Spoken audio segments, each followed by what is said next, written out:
নমস্কাৰ মই প্ৰিয়ংকা আশা কৰোঁ আপোনালোক সকলো ভালে কুশলে আছে আপোনালোকক সদায় মই কম তেলত ৰন্ধা বা বইল ৰেচিপিৰ ভিডিঅ' দিওঁ আজিৰ এই ভিডিঅ'টো অকমান বেলেগ হ'ব গৈ আছে এনেকুৱা ভিডিঅ' বাৰু মই আগতেও দিছোঁ দুটামান যোৱাকালি আমাৰ ঘৰৰ নিচেই ওচৰত থকা মানে গুৱাহাটীৰ গণেশগুৰিৰ হেঙেৰাবাৰীত থকা মিচিং কিচেনলৈ আমি আহাৰ গ্ৰহণ কৰিব গৈছিলোঁ বিশেষ কাম এটাত ব্যস্ত থকাৰ কাৰণে মানে দুপৰীয়াৰ আহাৰ গৈ পেলাই সন্ধিয়া গ্ৰহণ কৰিব লগা হৈছিলে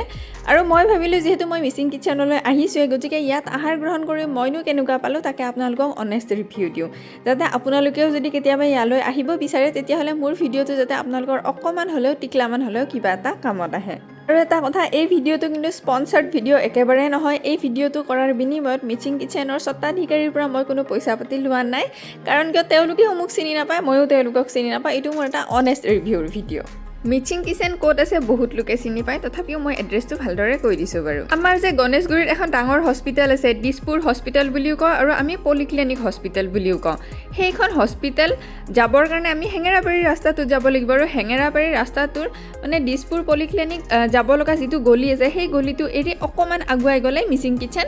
পাই যায় আৰু আজিকালি সকলোৰে হাতত স্মাৰ্টফোন আছে গুগল মেপত চাৰ্চ কৰিলে মিচিং কিচেনৰ এড্ৰেছটো পাই যাব আৰু এইটো হৈছে লিখিত ৰূপত মিচিং কিচেনৰ সম্পূৰ্ণ এড্ৰেছটো আৰু মিচিং কিচেনৰ প্ৰায় সন্মুখিকে উৎসৱ কানন বুলি এখন ছ'চাইটি আছে ছ'চাইটি মানে ফ্লেট কেইটামান আছে আৰু ফ্লেটকেইটাৰ সন্মুখতে এইটো দেখিছে নহয় বৰ ধুনীয়া এটা বগা মন্দিৰ আছে আৰু এই মন্দিৰটো পুৰী জগন্নাথৰ আৰ্হিত বনোৱা মন্দিৰ মানে মিচিং কিচেন ক'ত আছে বুলি ক'লে মিচিং কিচেন বিচাৰি উলিয়াৰ এইটো এটা বৰ ধুনীয়া চিন আৰু মিচিং কিচেন গ'লে এই ধুনীয়া মন্দিৰটো আপোনালোকে চাব পাৰিব বাহিৰৰ পৰা আশা কৰোঁ আপোনালোকে এতিয়া অতি সহজে মিচিং কিচেন ক'ত আছে বিচাৰি পাব আৰু বিচাৰি পালেহে যিহেতু ৰখিবনো কিয় লাগে চিধাই ফাৰ্ষ্ট ফ্ল'ৰলৈকে উঠি আহিলে হ'ল আৰু উঠি আহিয়ে এয়া দেখিছেনে এটা কোণত বৰ ধুনীয়াকৈ আমাৰ গণেশ ভগৱান আছে দেখিয়ে মনটো বৰ ভাল লাগি গ'ল আৰু ওম শ্ৰী গণেশাই নমঃ বুলি কয় আমি এতিয়া মিচিং কিচেনৰ ভিতৰলৈ সোমাই আহিলোঁ ভিতৰলৈ সোমাই আহিয়ে মানে অসমীয়া লগা এটা পৰিৱেশ এইখিনি দেখি আৰু বেছি মনটো ভাল লাগি গ'ল আৰু মিচিং কিচেনলৈ আহিয়ে এয়া আমি আসন গ্ৰহণ কৰিলোঁ আৰু এয়া মই অকলে অহা নাই ৰ'বা আপোনালোকে যে কেতিয়াবা কোনোবাই কয় মানে মোৰ এখেতক মোৰ পতি পৰমেশ্বৰক চাব বিচাৰে আজি দেখাই দিছোঁ ৰ'ব এয়া যে সেউজীয়া টি চাৰ্ট পিন্ধি আছে এয়া হৈছে মোৰ পতি পৰমেশ্বৰ আৰু কাষত যে কলা কাপোৰ পিন্ধি আছে তেখেত হৈছে মোৰ এখেতৰ দাদা বন্ধু লগতে মোৰো দাদা আৰু এয়া হৈছে মিচিং কিচেনৰ মেনুখনৰ ভিডিঅ'খিনি মই অকণমান শ্ল' কৰি দিছোঁ যাতে আপোনালোকৰ চোৱাত সুবিধা হয় আৰু বহুতে মোক কমেণ্ট কৰি সোধে ভিডিঅ' মোৰ যে মই বাহিৰত কেতিয়াও একো নাখাওঁ নেকি সদায় ঘৰত ৰন্ধা বইল আৰু কম তেলৰ মানে ব্যঞ্জনবোৰে খাওঁ নেকি এতিয়া চাওক ইমান কৰ্মব্যস্ততাত থকা যায় গতিকে বাহিৰত ৰন্ধা খাদ্য খাব লগা হয়ে মাজে সময়ে কিন্তু তেতিয়া মই এইটো কথা লক্ষ্য ৰাখোঁ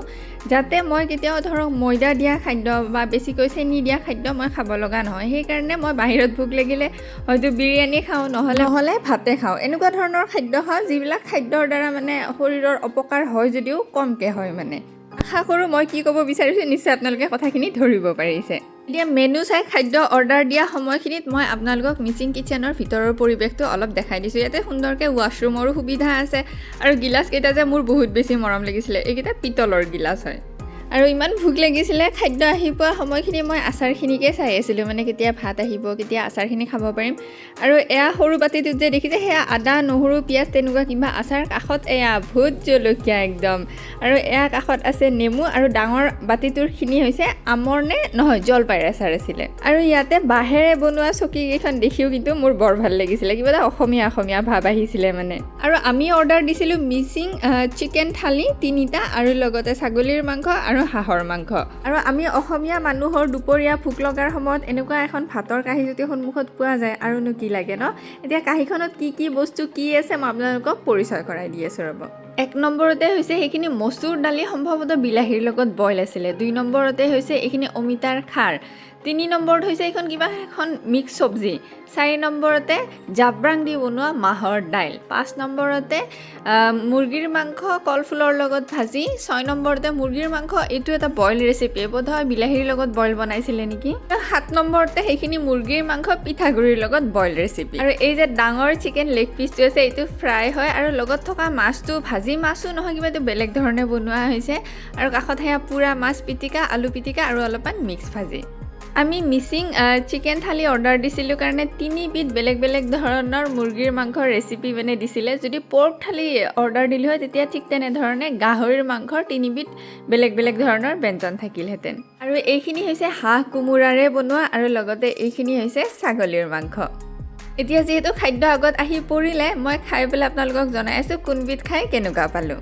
জাব্ৰাং দি ৰন্ধা মাহৰ দাইলখন একদম অপূৰ্ব আছিলে আৰু পুৰা মাছৰ পিটিকাটো নকৈছোঁ একদম মানে অপূৰ্ব আৰু খাই বহুত ভাল লাগিছিলে মানে কাঁহীখনত যিখিনি খাদ্য আপোনালোকক দেখুৱাইছিলোঁ সেই গোটেইখিনি খায়ে বৰ ভাল লাগিছিলে পুৰা মাছৰ লগত এই বেলেগ ধৰণে ৰন্ধা গোটা মাছটো খাই কিন্তু বৰ ভাল লাগিছিলে কম তেলত ৰন্ধা আৰু কম মছলা দিয়া বইল ধৰণৰ গোটেইকেইবিধ ৰেচিপিয়ে বহুত বেছি ভাল লাগিছিলে তাৰে মাজতে ইতিমধ্যে যিকেইবিধ ক'লোঁ সেইকেইবিধটো ভাল লাগিছিলে আৰু সকলোতকৈ বেছি ভাল লাগিছিলে হাঁহৰ মাংস আৰু সঁচাকৈ ক'বলৈ গ'লে ছাগলী মাংসখনতকৈও মানে হাঁহৰ মাংসখন কিন্তু বহুত বেছি সোৱাদ লগা হৈছিলে আমি খাই মানে সঁচাকৈ বহুত বেছি ভাল পাইছিলোঁ এয়া পায়সো দিছিলে পায়সখিনিও খাবলৈ বৰ ভাল হৈছিলে আৰু এই ধৰণে আমি আহাৰ গ্ৰহণ কৰিলোঁ আৰু মোৰ অভিজ্ঞতাখিনি আপোনালোকৰ লগত শ্বেয়াৰ কৰিলোঁ আৰু মই ক'লোঁ আমি দুপৰীয়াৰ ভাত গৈ সন্ধিয়া খাব লগা হৈছিলে বহুত বেছি ব্যস্ত আছিলোঁ আৰু সোনকালে উভতি আহিব লগাও হৈছিলে গতিকে থুলমূলকৈ কম সময়ৰ ভিতৰত যিখিনি পাৰিছোঁ ভিডিঅ' কৰি আপোনালোকক দেখাইছোঁ আৰু আশা ৰাখিলোঁ মোৰ এই ভিডিঅ'টোৰ পৰা যাতে আপোনালোকৰ অকণমান হ'লেও টিকলামান হ'লেও সহায় হ'ব আৰু আগতে আপোনালোকে মিচিং কিচেন কোনোবাই গৈ পাইছেনে বা কোনোবাই যাম বুলি ভাবি আছেনে ক'বচোন বাৰু কমেণ্ট কৰি